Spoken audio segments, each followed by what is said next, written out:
ওম ভগবদ্গীতায় নমো নমঃ। ওম পরমাত্মায় নমো নমঃ।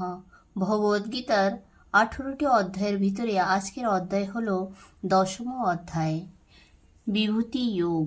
প্রথমে জানব বিভূতি যোগের অর্থ কী। বিভূতি যোগের অর্থ ভগবানের দিব্য মহিমা এবং গুণের বর্ণন ও ভগবানের অলৌকিক শক্তি। শ্রী ভগবান বলিলেন, হে মহাবাহু, পুনরায় আমার বচনামৃত পানে আনন্দিত হও। তোমার মঙ্গলার্থে আমি তোমাকে পরমতত্ত্ব কথা বলিতেছি, শ্রবণ করো।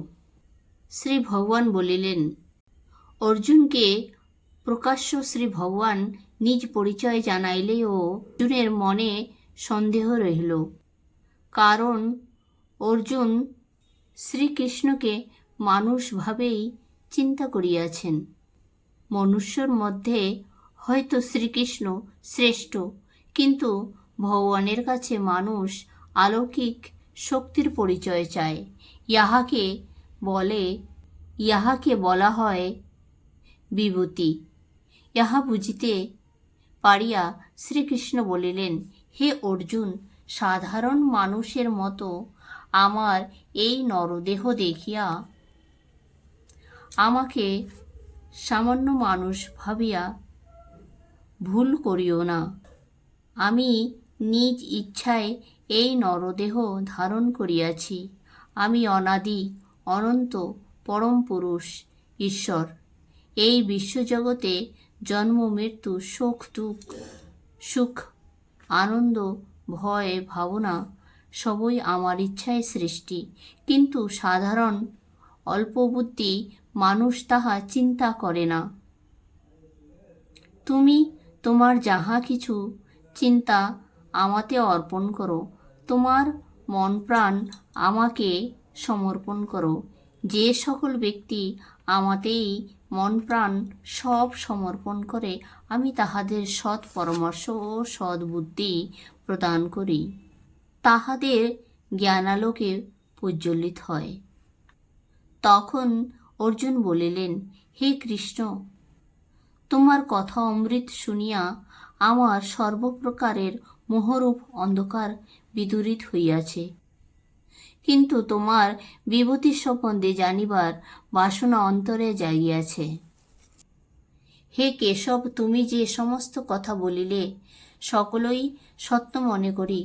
অতএব হে ভগবান, তোমার স্বরূপ দেবতা বা দানব কেহই অবগত নহে। হে পুরুষোত্তমম, হে জগৎপিতা, হে জগৎপতি, হে দেবতার দেবতা, হে সর্বভূত জনক, তুমি নিজেই নিজের স্বরূপ জানো। তুমি যে সব অলৌকিক দিব্য বিভূতির দ্বারা বিশ্ব ব্রহ্মাণ্ড পরিব্যাপ্ত রহিয়াছ, সেই সব অলৌকিক বিভূতি সম্বন্ধে আমায় বলো। অর্জুনের এই কথার পর শ্রীকৃষ্ণ বলিলেন, হে কুন্তেয়, আমার বিভূতি অনন্ত, সুতরাং প্রধান কয়েকটি দিব্য বিভূতির কথা বলিতেছি। সর্বজীবে যে অমর আত্মা বিরাজিত, আমি সেই আত্মা। আমাকে কেন্দ্র করিয়াই জীবের জন্ম হয় ও জীবিত থাকে ও মৃত্যু হয়। আমি কিন্তু জন্ম মৃত্যুহীন। আমি আদিত্যগণের মধ্যে বিষ্ণু, জ্যোতিষ্কগণের মধ্যে সূর্য, নক্ষত্রগুলির মধ্যে চন্দ্র, বেদগণের মধ্যে সামবেদ, দেবতাগণের মধ্যে ইন্দ্র, ইন্দ্রগুলির মধ্যে মন, প্রাণীগণের মধ্যে চেতনা। শুধু তাহাই নহে, আমি রুদ্রগণের মধ্যে শঙ্কর, মরীচিকাগণের মধ্যে মরুত,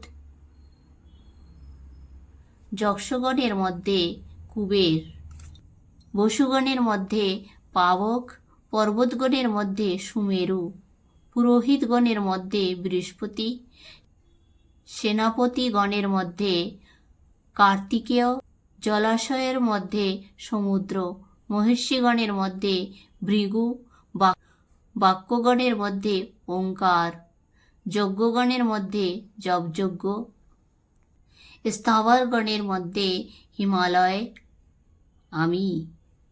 হে অর্জুন, আমি বৃক্ষগণের মধ্যে অশ্বত্থ।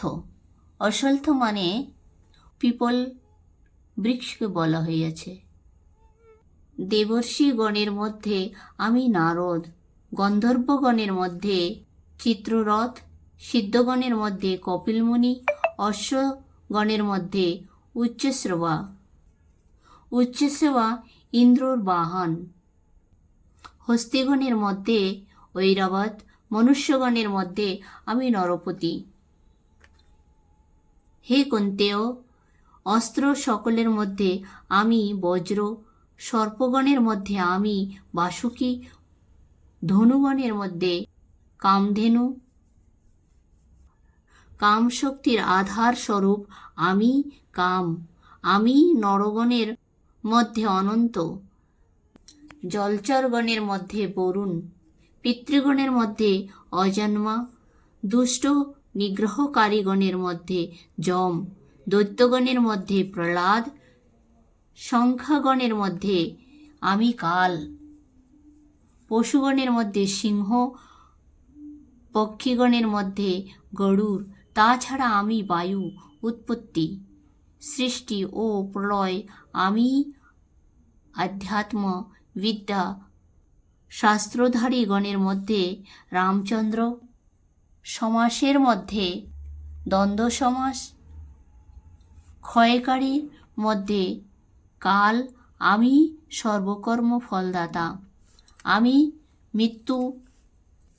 নারীগণের মধ্যে কীর্তি, শ্রী, স্মৃতি, সমা, মেধা, ধৃতি, সমারূপিণী সপ্তদেবী। সামগণের মধ্যে বৃহৎ সাম, ছন্দ সকলের মধ্যে গায়ত্রী। মাসগুলির মধ্যে অঘ্রাণ মাস, ঋতুগণের মধ্যে বসন্ত ঋতু। ছলনাকারী গণের মধ্যে দ্রুত কিরা, তেজস্বীগণের মধ্যে তেজ, বিজয়ীগণের মধ্যে বিজয়, ব্যবসায়ীগণের মধ্যে ব্যবসায়, গুণসমূহের সত্যগুণ। ঋষিগণের মধ্যে বসুদেব, পাণ্ডবগণের মধ্যে ধনঞ্জয়, মুনিগণের মধ্যে বেদব্যাস, দমনকারী গণের মধ্যে দণ্ড, তত্ত্বজ্ঞানীর মধ্যে জ্ঞান আমি। হে পার্থ, সর্বজীবের মূল কারণ আমি। আমি ভিন্ন বিশ্ব ব্রহ্মাণ্ডে কিছু নাই। আমার এই অলৌকিক বিভূতি সীমাহীন। তোমায় সংক্ষিপ্ত মাত্র বলিলাম।